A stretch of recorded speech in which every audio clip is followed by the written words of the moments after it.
Framer has released plugins, and there are already a ton in the plugin marketplace, and there's probably hundreds more on their way. But right now, here are my top 5 favorite free plugins inside of Framer.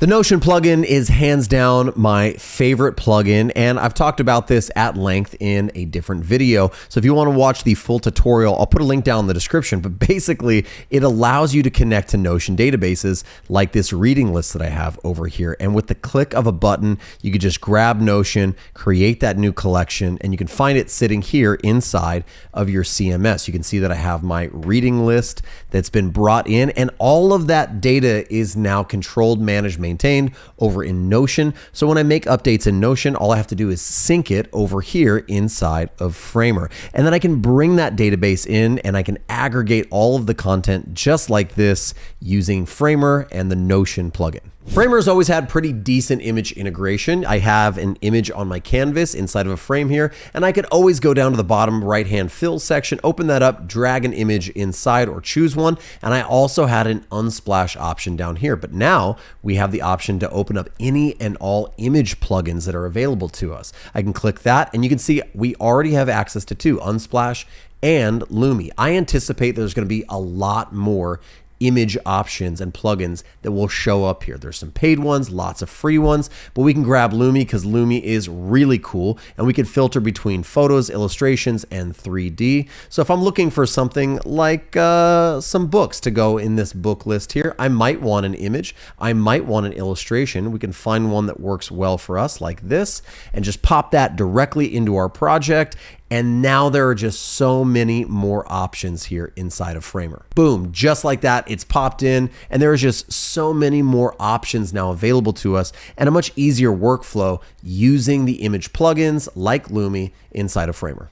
Icons are always needed when you're designing websites, and thankfully we now have the Phosphor plugin for Framer. I'm a big fan of the Phosphor Icon pack. It's a great free resource. There's a bunch of other ones out there, and I'm sure there's way more icon plugins that are coming, but for me, Phosphor is a great choice. I'm gonna open up this plugin this time by hitting Command or Control K, and that's gonna open up the quick runner inside of Framer, and I'm just gonna look for the Phosphor plugin. There it is.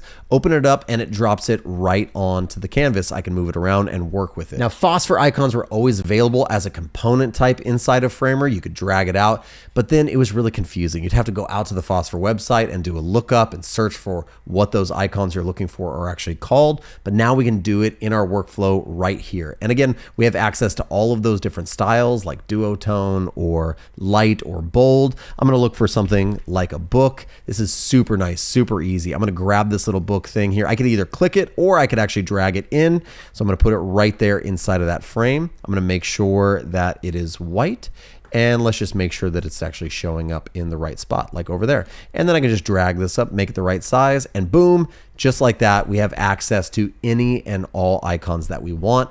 Just a huge game changer for the efficiency of your iconography workflow. Motion is a great way to add some excitement to your project, a little bit of pizzazz, and thankfully, we now have the LottieFiles plugin directly inside of Framer. I'm gonna come back into my project, and I'm gonna hit Command Control K and just do a quick search for LottieFiles. I'm gonna grab the LottieFiles plugin, and look at that, it opens it up directly here inside of Framer. Now you can see I'm logged into my profile, so I can jump over to my workspaces and grab any of the elements that I'm working on. I can jump back over and discover, look through free animations or premium animations. Why don't we look for a book to add to our reading list website that we're working on? I'm gonna select this book Lottie right here, and we can actually see a preview of it directly here in the plugin.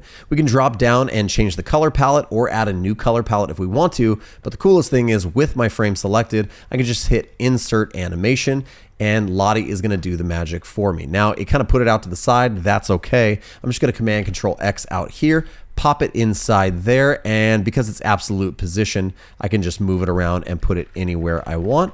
I think I'm gonna drag it right down here and put it in the corner so it's just sitting off the canvas or off the side of my element. That's pretty fun, and all of that happened in what, like a minute and a half?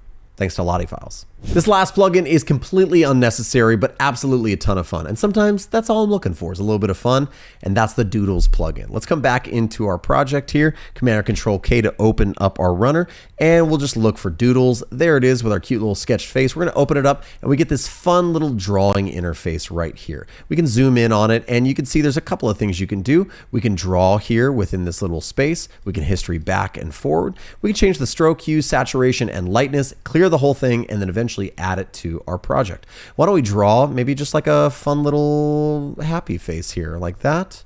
That could be fun. Actually, let's go back and fix that smile. I'm gonna put a couple of little dimples on the side of it like this. I like the look of it. It's a little sketchy, it's a little weird, but why don't we add it to our project? And Doodles is gonna add it as this big, massive element right here on our page. We can close that up, size it down like so, and now we have kind of a custom little footer element, a fun little sketch, a doodle. Again, not the most serious thing in the world, but not everything has to be serious. Sometimes it can just be fun. And that's it. Those are my top 5 free plugins right now inside of Framer. What about you? Do you have a favorite plugin? Could be free, could be paid. Let me know down in the comments. And if you enjoyed the video, make sure you leave a thumbs up and subscribe to the channel. I do lots of videos about design, development, tools, just like this video. So ring that bell so you know when another video comes out. I hope you're having an amazing week. I hope you're designing amazing things, making amazing things, and finding the right tools and plugins that suit your needs. We'll see you in the next one.